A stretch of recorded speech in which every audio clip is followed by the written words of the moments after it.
more fights and I'm naming names. One of the guys, obviously, you and Shakur got into it on Twitter. You was like, you wanted them 6 or 7. Yeah, he's definitely one of them. For sure? Yeah, he's definitely one of them. Do you think that's going to be your hardest fight? Hell no.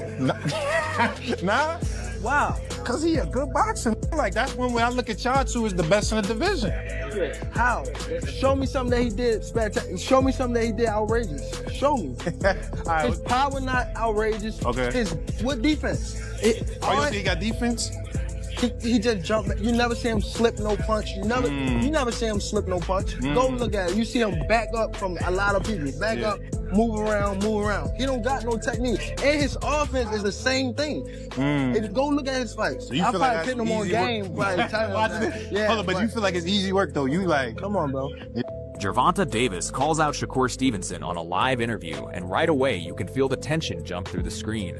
Has there been any talks with Tank's team? They reached out, but we told them to come back with an offer. And as far as that, we ain't heard nothing since then.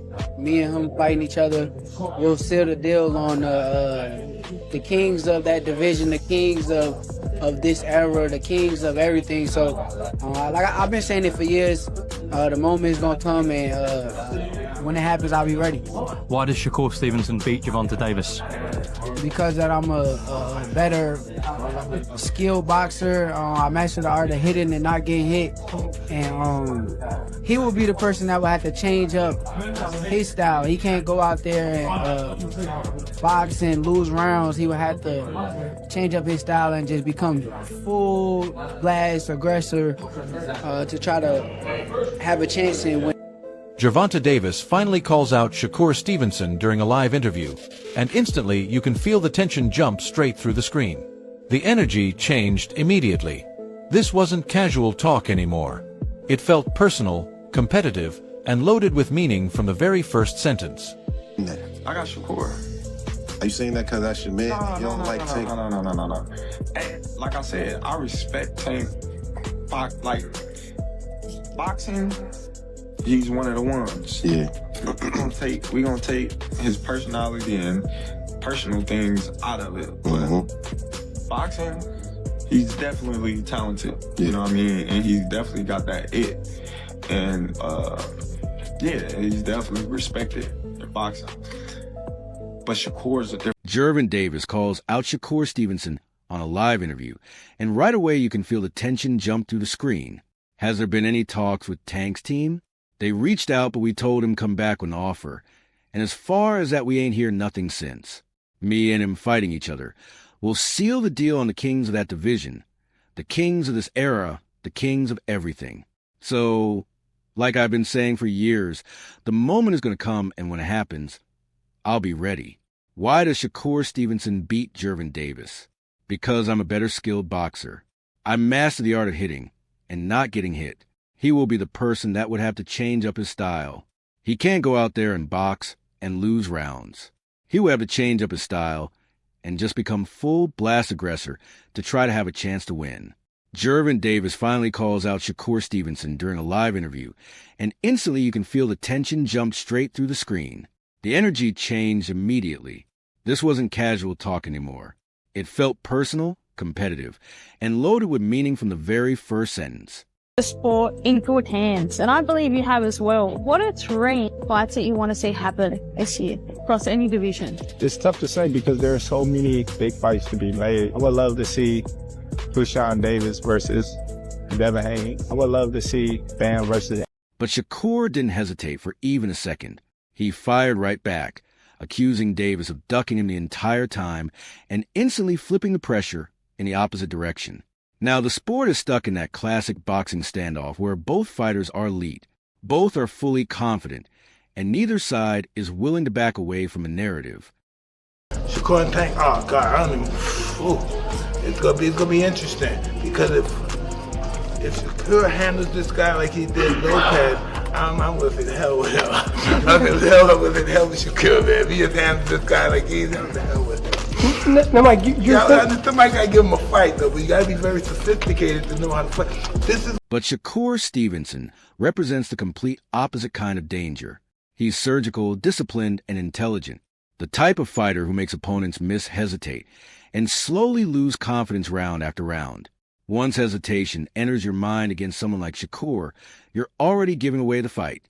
So now this conversation isn't simply about who the better fighter is. It's about styles colliding at the highest point. Is Shakur because he grew up with us. You know, that's why I get on Shakur. You know, sometimes he changes his meat. He try to be that tough guy, big dad. Let's keep it real. We grew up together. Me and your grandpa, we're cool. You know what I'm saying? But pure boxing. You know what I'm saying? They know Tank is different. You notice they don't say nothing like, you know what I'm saying? If you that dude, you gonna go, you know what I'm saying? They don't do that with Tank. They know Tank don't play like that. You know that? Mama, so if it's beef, you know when it's beef with us. You know what I'm saying? Because we carry it like that. But we try to stay humble. This is a sport. But guys start to run their mouth and forget who they talking. Headlines. This was pure proven energy. Tank looked directly at Shakur Stevenson's resume and basically asked, "We're the elite names." That's a bold move because now you're not only questioning someone's skills, you're questioning their credibility at the highest level of boxing. I wouldn't mind seeing that. I wouldn't mind seeing more entire Shakur. Gervonta's at 140. That seems to be the biggest I name. want Gervonta Davis to step in the ring and face somebody, dog, already, bro. For real. He'll be back. Like, oh, I know he coming back, dog. But I'm just saying, like, fight Shakur, bro. Fight Shakur. That's all I'm saying, bro. Fight any of these top guys out there, man. And that's it. Because you can say, oh, Shakur ain't fight nobody. Well, shit, if Shakur ain't fight nobody. And just when Gervonta Davis and Shakur Stevenson had the internet exploding with who's really fighting who energy, Timothy Bradley stepped into the conversation, sounding like the one man in the room completely tired of the endless back and forth. Bradley didn't dance around the issue either. He basically said exactly what boxing fans have been thinking the entire time. If Tank says Shakur hasn't fought anybody, and critics also say Tank hasn't fought certain elite names, then what are we even doing here? Fight each other. Simple. That kind of blunt honesty is rare in boxing, because sometimes the obvious solution gets ignored the longest. Fight each other, bro. That will probably be one of the biggest fights in boxing right now, bro. The biggest fight. Yeah. Box office, it will sell out like this. And Bradley didn't stop there. He zoomed out and started talking about the bigger chaos happening across boxing itself. Promoters refusing to work together. New business groups trying to reshape the sport. Fighters chasing massive paydays while the structure underneath everything feels unstable. Bradley described boxing as hot and cold. And honestly, that's probably the perfect description. 1 minute, the sport feels unstoppable. The next minute, it feels like everyone is moving in different directions without a clear roadmap. But then Bradley circled right back to Shakur Stevenson, saying there are a major fight available, and all Shakur has to do is go take them. That's where the conversation becomes fascinating, because Shakur's problem has never been skill. His issue has always been opportunity. Let me go test that 140. No, he said, I'm going to go to 140 without no tune-ups, and I'm going to face the best guy there, right? And he faced Lopez, and he demolished him like nothing, right? Yeah. So, like, now y'all want to force him to go up to 47? Meanwhile, Tank Davis is in a completely different position, where every single fight already feels like a major event because of his explosive star power. But the same question continues following him everywhere. Who is the defining opponent of his era? Bradley's tone wasn't disrespectful.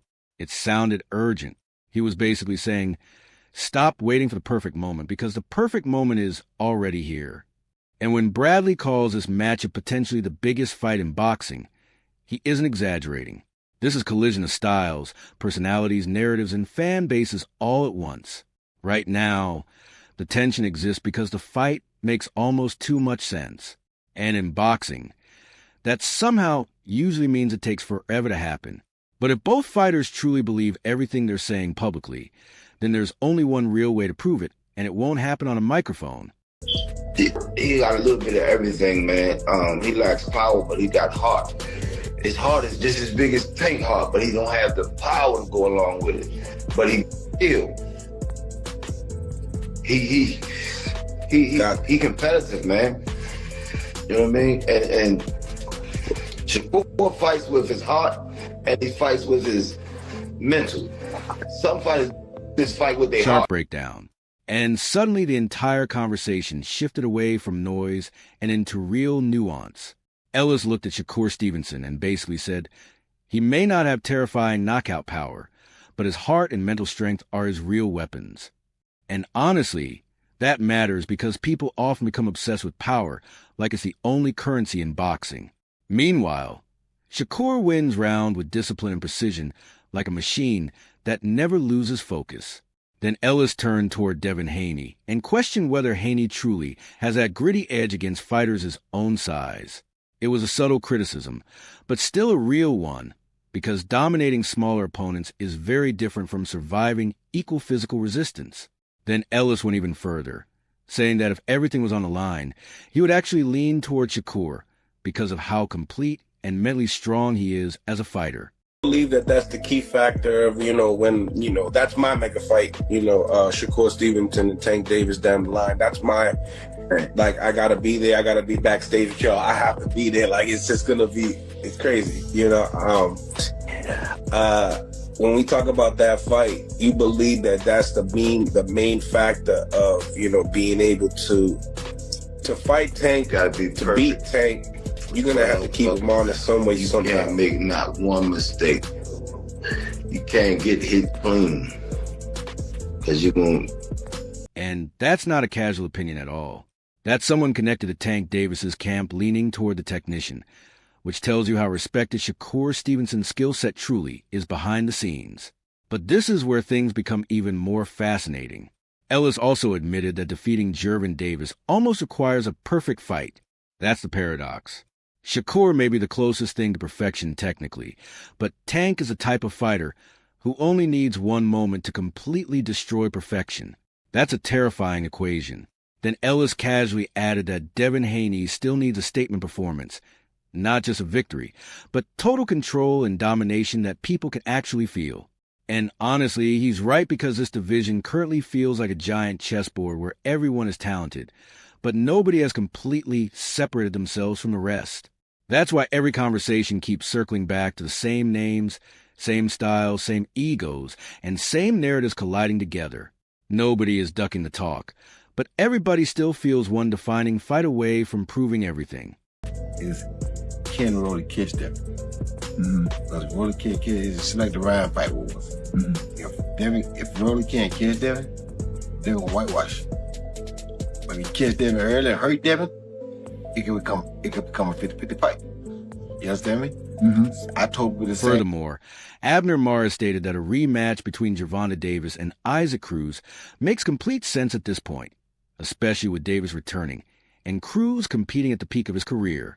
He predicted that fans would be treated to an exciting contest, adding that Cruz has made important stylistic improvements, becoming more adaptable and far more competitive than before. Make a thing said that I said that Tank will beat Shakur. I said Tank beat him. I said Tank got the best chance.